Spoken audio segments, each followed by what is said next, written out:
இன்றைக்கி பார்த்திங்கன்னா மீன ராசி அன்பர்களுக்கு அவங்க செய்ய வேண்டிய 5 முக்கியமான விஷயங்கள். ஏன் 5 முக்கியமான விஷயம்னா, இது செய்ய வேண்டிய ஒரு சில தவிர்க்க வேண்டிய விஷயங்கள் கரெக்டாக பயன்படுத்திக்கிட்டா 2026 அந்த வருடங்கள் ஃபுல்லும் நல்ல விஷயத்தை பேசுகிறோம். உங்கள் ராசிக்கு இப்பொழுது செவ்வாயின் பார்வை வருவதால், அது தனாதிபதி செல்வ செழிப்பை குறிக்க உங்கள் 2ஆம் அதிபதி பார்வதால் பணம் ஏதோ ஒரு வகையில் வந்து கொண்டிருக்கும். வாக்கு நேத்திரம் செயல் சம்மந்தப்பட்ட விஷயங்களில் கொஞ்சம் வேகமாக செய்ய வேண்டிய காலகட்டம் அது நடக்கும். ராசிக்கு 4ஆம் இடத்துலேருந்து கேந்திராதிபதி தோஷம் கொடுக்காத மாதிரி பார்த்துக்கணும். இந்த ராசிக்கு கேந்திராதிபதி தோஷம் அப்படின்னு ஒன்று வருதுன்னு வச்சுங்களேன். ஒன்று 2 கிரகம் தான் கொடுக்கணும். ஒன்று குரு, ஒன்று புதன். புதன் கொடுத்ததெல்லாம் ரொம்ப வலிமையாக இருக்கும். ஏன்னா பாதகாதிபதி வேறு. அந்த கால்குலேஷன் பார்த்து தான் நம்ம நிறைய பேருக்கு இப்போ சிறப்பான காலகட்டம். ஐயப்ப சாமிக்கு நிறைய பேர் போயிட்டு வந்துட்டுருக்காங்க. ஒரு தேங்காயில் நெய் காய் கொடுத்து விடுதல், இல்லை சபரிமலை ஐயப்பன் கோயிலுக்கு சென்று வருபவர்களுக்கு ஒரு அன்னதானத்துக்கு சிறு உதவி செய்தல், இதுதான் உங்களுக்கு பரிகாரம். இதை பண்ணிட்டீங்கன்னா அந்த 10ஆம் இடத்துல இருக்க தோஷத்தை நிவர்த்தி பண்ணிடும். விஜய் ஆர்த்தி விளாக்ஸ் நேயர்களுக்கு அனைவருக்கும் வணக்கம். நான் உங்கள் ஸ்ரீஷ்பம் விஜயகுமார். இன்றைக்கி பார்த்திங்கன்னா மீன ராசி அன்பர்களுக்கு அவங்க செய்ய வேண்டிய 5 முக்கியமான விஷயங்கள். ஏன் 5 முக்கியமான விஷயம்னா, இது செய்ய வேண்டிய ஒரு சில தவிர்க்க வேண்டிய விஷயங்கள் கரெக்டாக பயன்படுத்திக்கிட்டால் 2026 அந்த வருடங்கள் ஃபுல்லும் சிறப்பாக இருக்கும். இங்கே தவற விட்டால் முதல் கோணல் முற்றும் கோணல் மாதிரி ஆயிரும். இது ஒரு விழிப்புணர்வு வீடியோ மாதிரி தாங்க இருக்கும். ஏன்னா ஒரு சில விஷயங்கள் கவனம் சொல்ல தான் போகிறோம். அது ரொம்ப மிகப்பெரிய மாறுதலை கொடுக்கக்கூடிய சூழ்நிலை இருக்குது. ஆல்ரெடி நிறைய அனுபவிச்சுட்ருக்கீங்க. இதில் மீண்டு வரக்கு ஒரு வாய்ப்பு கிடைக்கும். அந்த பரிகாரத்தையும் சொல்லிடுறேன். ரைட். முதல்ல புதுசாக பார்க்குறவங்க சப்ஸ்கிரைப் பண்ணிக்கோங்க. கேள்விகள் சந்தேகம்னா பார்த்துட்டு கமெண்ட் பண்ணுங்கள். முதல்ல நல்ல விஷயத்தை பேசுகிறோம். உங்கள் ராசிக்கு இப்பொழுது செவ்வாயின் பார்வை வருவதால், அது தனாதிபதி செல்வ செழிப்பை குறிக்க உங்கள் 2ஆம் அதிபதி பார்வதால் பணம் ஏதோ ஒரு வகையில் வந்து கொண்டிருக்கும். வாக்கு நேத்திரம் செயல் சம்பந்தப்பட்ட விஷயங்களில் கொஞ்சம் வேகமாக செய்ய வேண்டிய காலகட்டம் அது நடக்கும். முதல்ல நீங்கள் கவனமாக இருக்க வேண்டியது குடும்ப ரீதியான முக்கிய முடிவுகளை 1க்கு 2 முறை யோசனை செய்து செய்யணுங்க. நிறைய பேர் இந்த நேரத்தில் தான் கவர்மெண்ட் ஜாபுக்கு பணம் கொடுக்குறேன்னு கொடுத்து மாட்டுறது இப்போ தான் நடக்கும். திருப்பியும் சொல்கிறேன், யாரெல்லாம் கவர்மெண்ட் ஜாபை கொடுத்து மாட்டுறேன், ஒரு வேலை வெளிநாட்டுக்கு பணம் போகிறேன், பணம் கொடுக்குறேன், தன் பணத்தை வேறொருடம் தொழிலுக்காகவோ ஒரு லாபத்துக்காக கொடுத்து அந்த பணம் சின்னதாக விரயமாகிற காலகட்டம். அப்போ பணம் ஒரு வகையில் வருது, வர பணத்தை நீங்கள் வேறு பக்கம் கொடுக்குற மாதிரி இருக்குது. இந்த கான்ட்ராடிக்ஷன் தான் மக்களுக்கு புரியாத மாதிரி இருக்கும். கண்ணுக்கு வர மாதிரி வந்தது மிஸ் ஆச்சுங்கிற மாதிரி. அப்போ தெரிந்தால் மட்டும்தான் கொடுக்கணும். பொதுவாகவே எக்ஸாம் சம்மந்தப்பட்டதுக்கு இயற்கையாகவே பார்க்கலாம். இந்த ராசிக்கு 10ஆம் இடம், இதில் சூரியன் செவ்வாய் சுக்கிரன் இந்த மாதிரி கிரகங்கள் ராஜ கிரகங்கள் இருக்கும் பொழுது ஒரு நிரந்தர வேலை வாய்ப்பை கொடுக்க அம்சம் உண்டு. இல்லை திக்பலம் வேறு இருக்குது. நிரந்தர வேலை வாய்ப்புன்னு சொல்லும்போது அதற்கு முயற்சி செய்ய வேண்டிய காலகட்டம். இப்பொழுது நிறைய பேர் எக்ஸாம்ஸு, காம்படிட்டிவ் எக்ஸாம்ஸு, வெளிநாட்டு சம்மந்தப்பட்டது இதெல்லாம் ட்ரை பண்ணலாமா? நிச்சயமாக உண்டு. அரசியல் என்ற ஒரு விஷயத்தில் இப்பொழுது இன்வால்மெண்ட் வரும். அரசியல் இந்த ராசிக்கு பண்ணலாமா வேண்டாமா? ஜென்மசனி காலகட்டத்தில் பொதுவாக இந்த காலகட்டத்தில் ஜஸ்ட் ஒரு இன்ட்ரோவோ ஒரு இனிஷியேட்டிவோ பண்ணிக்கலாம். பட் ஜாதக வலு இருந்தால் தாங்க போக சொல்லுவோம். கோச்சாரம் தற்காலிகமானது. இது ஒரு மலை சாரல் போல். அப்போ நம்ம உழுது பயிரிடுவோமா அப்படின்னு கேட்கணும்னா ஜாதகம் தெரியணும். அதுபோல் இன்றைக்கி ஒரு ஆப்பர்ச்சுனிட்டி வந்திருக்கு, இதை தக்க வச்சுக்கலாமா, அடுத்த நிலைக்கு போகலாமா அப்படின்னா பார்க்கணும். ஆனால் ரியல் எஸ்டேட் சம்மந்தப்பட்ட விஷயம், இடம் வீடு வண்டி வாகனம் சம்மந்தப்பட்ட விஷயத்துக்கு ஒரு ஆதாயம் உண்டு. அது என்னென்னு பார்க்கணும். ஆனால் யாருக்கெல்லாம் குரு தசை குரு புத்தி குரு அந்தரம் போவங்க கவனம். ஏன்னா உங்கள் ராசிக்கு 4ஆம் இடத்துலேருந்து கேந்திராதிபதி தோஷம் கொடுக்காத மாதிரி பார்த்துக்கணும். இந்த ராசிக்கு கேந்திராதிபதி தோஷம் அப்படின்னு ஒன்று வருதுன்னு வச்சுங்களேன். ஒன்று 2 கிரகம் தான் கொடுக்கணும். ஒன்று குரு, ஒன்று புதன். புதன் கொடுத்ததெல்லாம் ரொம்ப வலிமையாக இருக்கும். ஏன்னா பாதகாதிபதி வேறு. அந்த கால்குலேஷன் பார்த்து தான் நம்ம சொல்லுவோம். அப்போ கவனம். இந்த ராசிக்கு சந்தோஷமான குழந்தைகள் ரீதியாக குழந்தை சம்மந்தப்பட்டது, குலதெய்வம் சம்மந்தப்பட்டது, பூர்வீக சம்மந்தப்பட்ட விஷயங்கள் இப்பொழுது நடக்கும். நிறைய பேர் ஒரு சபையில் சங்கங்களில் உங்களுக்கு ஒரு மதிப்பு மரியாதைகள் கொடுப்பாங்க. போயிட்டு வர்றது, சபைகள் சங்கத்தில் ஒரு அங்கீகாரம் கிடைக்கும். இதெல்லாம் ப்ளஸ் பாயிண்ட். என்னதான் இருந்தாலும் உங்கள் ராசியில் இருக்கிற சனி பகவான் தன் 10ஆம் பார்வையாக 10ஆம் வீட்டை கண்ட்ரோல் பண்ணுறார். 10ஆம் வீட்டில் தான் சூரியன் செவ்வாய் சுக்கிரன் புதன் இத்தனை கிரகம் அதை குருவாக்குது. இப்போ ப்ளஸ்ஸு இந்த எல்லாமே. இப்போ சனியை கண்ட்ரோல் பண்ணணும். சனி சம்மந்தப்பட்ட கோயில் சம்மந்தப்பட்டது பண்ணி தான் ஆகணும்.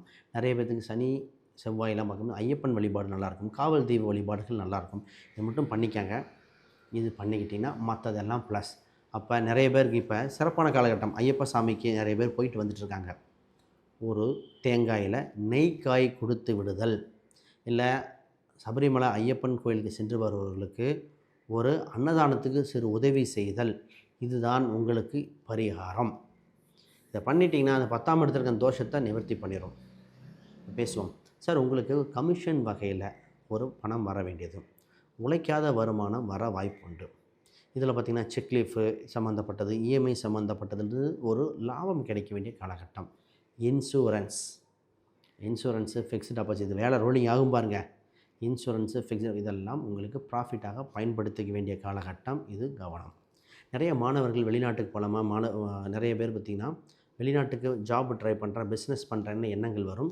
நிறைய பேர்த்துக்கு ஓகே சொல்லியிருக்கோம். இதில் ஒரு சிலர் அக்ரிகல்ச்சர் பண்ணுறேன், ஹோட்டல் பிஸ்னஸ் பண்ணுறேன், சினிமாவுக்கு ட்ரை பண்ணுறேன், டெக்னிக்கல் டீட்டெயில்ஸ் பழகிறேன், இதெல்லாம் இந்த ஜாதகத்தில் கோச்சாரத்தில் ஓரளவுக்கு பாசிபிலிட்டிஸ் காட்டுது. ஆனால் ஜாதக வலுவை பார்த்துக்கொள்ள வேண்டும். இந்த ராசிக்கு 6ஆம் இடத்தில் கேது, 12ஆம் இடத்தில் இருக்கின்ற ராகு. அப்போ தொலைதூர பயணங்கள் சம்மந்தப்பட்ட, வெளிநாடு சம்மந்தப்பட்ட வாய்ப்புகள், புது முயற்சிகளுக்கு அங்கீகாரம் கிடைக்கும். ஒரு இடத்த உறவை விட்டு வெளியே செல்ல அனைத்துக்கும் இந்த கிரகங்கள் உதவியாக இருக்குது. சரி, திருமணம் நடக்குமா நடக்காதா? ராசி சார், உங்கள் ராசிக்கு 7ஆம் வீட்டு அதிபதிக்கு குருவார்வை உண்டு, கூட 2ஆம் அதிபதியும் இருக்கார். அப்போ 11ஆம் அதிபதியும் சொல்லுவோம், அவரோட பார்வையிட. அப்போ திருமணம் சம்பந்தப்பட்ட பேச்சுவார்த்தைகள் நடக்கக்கூடியது, நல்லபடியாக இருக்கும். ஆனால் 1க்கு 2 முறை வெரிஃபை பண்ணுவீங்க. ஆனால் டீட்டெயில் கரெக்டாக இருக்கிற மாதிரி இருக்கும். திருமண காலகட்டம் வந்தாச்சு இந்த மீனராசிக்கு. இந்த திருமணம் சம்மந்தப்பட்டது பார்த்திங்கன்னா ரொம்ப எக்ஸ்பெக்டேஷன். இதில் இந்த ஆண் வீட்டார் ரொம்ப எக்ஸ்பெக்ட் பண்ணி தவறுவிட்ட வாய்ப்பு அதிகம். அதோட பெண் வீட்டார் இந்த மீனராசிக்காரங்க எப்பவுமே 7ஆம் வீடு பாதகமாக இருக்கிறனால ஓவர் கண்டிஷன் போடக்கூடாது. அதே மாதிரி உறவில் திருமணம் செய்யும் பொழுது பார்த்து செய்ய வேண்டிய ராசியும் இதே ராசி தான். ஒன்று விட்டு சொந்தம்னா கூட ஓகே. அப்போ ஏன்னா 7ஆம் இடம் 7-2 புதன் வீடாக இருக்கிறது. இந்த ராசிக்கு ஒரு சில நட்சத்திரங்கள்லாம் வேண்டான்னு சொல்லியிருப்பாங்க, அதெல்லாம் கவனமாக பயனுடையது.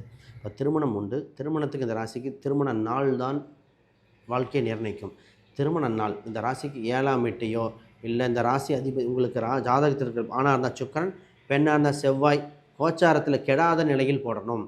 7ஆம் அதிபதி புதனாக வருவதால் உங்கள் ராசிக்கு 7ஆம் அதிபதி புதன் வலுமையாக இருக்கும் பொழுது திருமணம் செய்தவர் அனைவருக்கும் சிறப்பு. இதெல்லாம் திருமண பொருத்தம் போடும்போது சூட்சமத்தில் போடுவாங்க. நட்சத்திர பொருத்தம் மட்டும் போட்டு என்ன பண்ணுறது? 10க்கு 10 பொருத்தம் ஏன் ஃபெயிலியர் ஆகுதுன்னு கேட்டால் பதில் இல்லை. அதை விட ஒரே ரஜினி கல்யாணம் பண்ணியிருக்காங்க, இப்படியும் நல்லா இருக்காங்கன்னு கேட்டாலும் பதில் இல்லை. அதெல்லாம் பொது பலன்கள். இது இதுதான் ஜாதக டீட்டெயில், இதே தான். சரி சார், உங்கள் ராசிக்கு 9ஆம் அதிபதி 9-10 இருக்குது. கோயில் சம்மந்தப்பட்ட தந்தை வழி இது, அப்பாவோட வேலை வாய்ப்புகள் கிடைக்குமா, இதெல்லாம் நல்லாயிருக்கும். லாபாதிபதி உங்கள் ராசியில் இருக்கிறால் லாபம் உண்டு.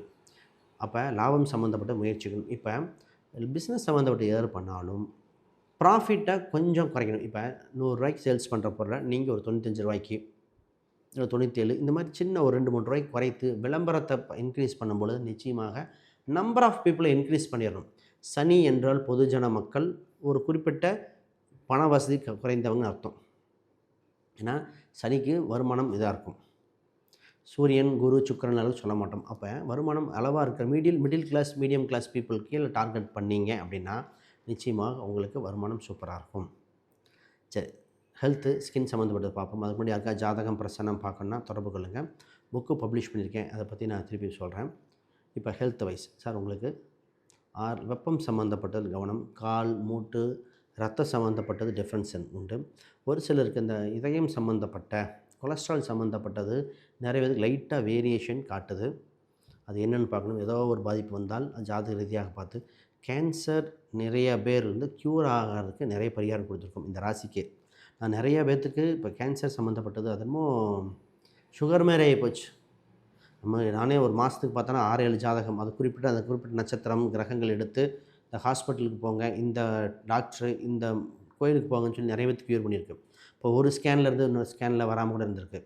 இப்படி பார்க்கணுமா அந்த ஜாதக ரீதியாக பார்க்கணும் அப்படின்னா தொடர்பு கொள்ளுங்கள். சரி, அனைவருக்கும் வணக்கம், வாழ்த்துக்கள்.